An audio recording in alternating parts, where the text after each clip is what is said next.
nziramu kyensinga okwewunya ku mugwagu oyo kwe kugamba nti tuli bannabi ba bulimba naye ng'ebyobulimba byakoppa obanga tuli ba bulimba akikakasiza ensi alangirire ng'ensi yonna ewulira nti olwokutaano lusooka mu Okitoba nduvuddeko lwatandikibwa bannabi ba bulimba talina magezi galuvaako bamuzaala n'obusiru.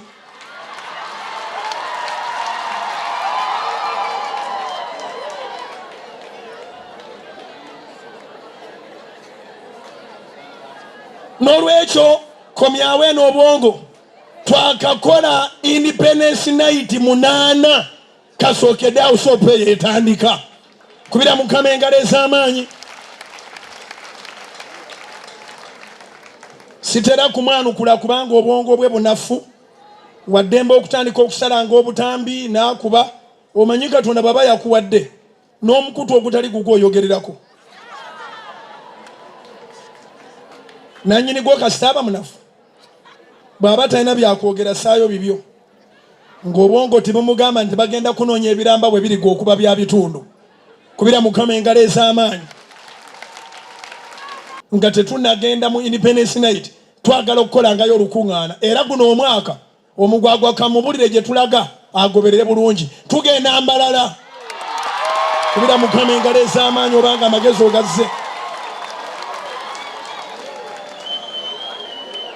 mugw'omukaaga awo mugw'omusanvu oba mugw'omunaana oba mugw'omwenda tugenda Mbarara kati afunemu olunaku lwagula.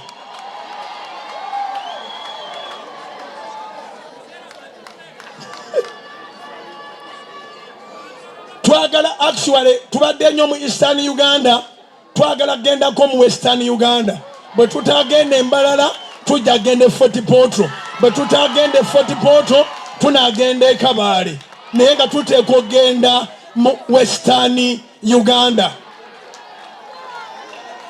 Engambira naye bantu guno omwaka bwe tutagenda Mbarara tujja genda Fort Portal bwe tutagenda Fort tujja genda e Kabale naye nga tugenda kutwalayo okwo ku lukungana yawagenda booking Mbarara Fort Portal Kabale kubira Mukama engalo ez'amaanyi obanga otegere kyeŋŋamba. Mu myaka 9 twasobola ofuna ettaka lino teritubangibwako badde 10.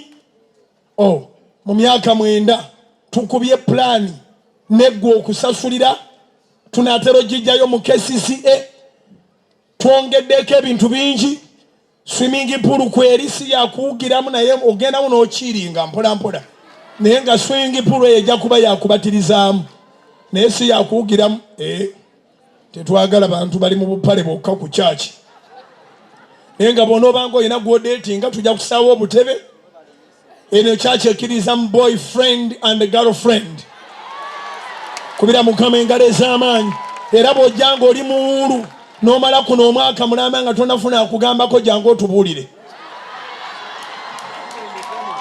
bw'akugambako mugambe nti tugende wa pasita abasumba mubalabye n'ababalaze eyasiraana ng'oli eyo ng'abasajja bakubula bakazi bakugaana tolinamu mbwa gye weetaaga kunaaba jangu mu musaayi gwa Yesu jangu otwale Yesu okubeera omulokozi w'obulamu bwo mu kaseera katono nnyo ojja kuba tokyanyoomebwa ogenda kubeera n'amaka mu linnya lya Yesu.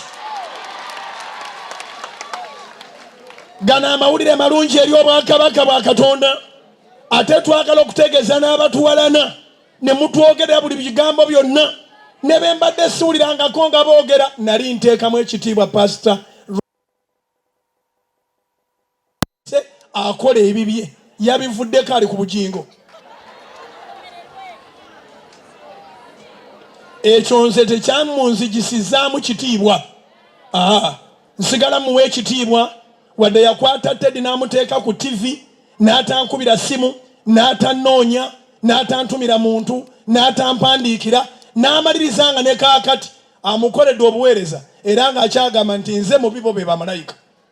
Ani yafuna mukazi wa munne n'atakola effort kunoonya munne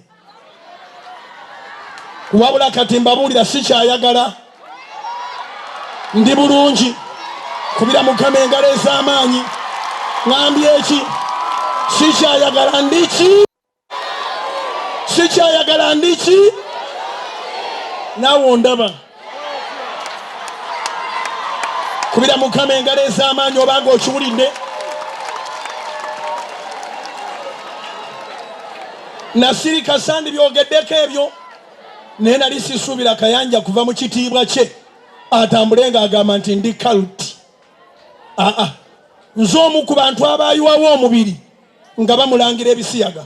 Nyina obukakafu, nyina obujulizi nti nayiwawo omubiri nga simanyi oba abirya oba tabirya, naye nga mmanyi kimu kyokka nti muganda wange mu Kristo. Abooluganda, Katonda tasobola kutta kanisa lwa muntu omu. So gwawuliriza enjiri eno tobeerangamu abo abagenda nga basamwasamwa nga boogera ebigambo nga weerabidde nti you are part of the body. Nze nagamba nga abantu banange Kanja tasobola kubanga abirya. Tutegereganye. Bw'ogendanga ng'ogamba nti kitaawo ali abantu gwe tosobola butaba musezi. N'olwekyo obikkanga ensonyi za kitaawo. Tobeeranga mbana abaana abagwaga abavuma ba kitaabwe.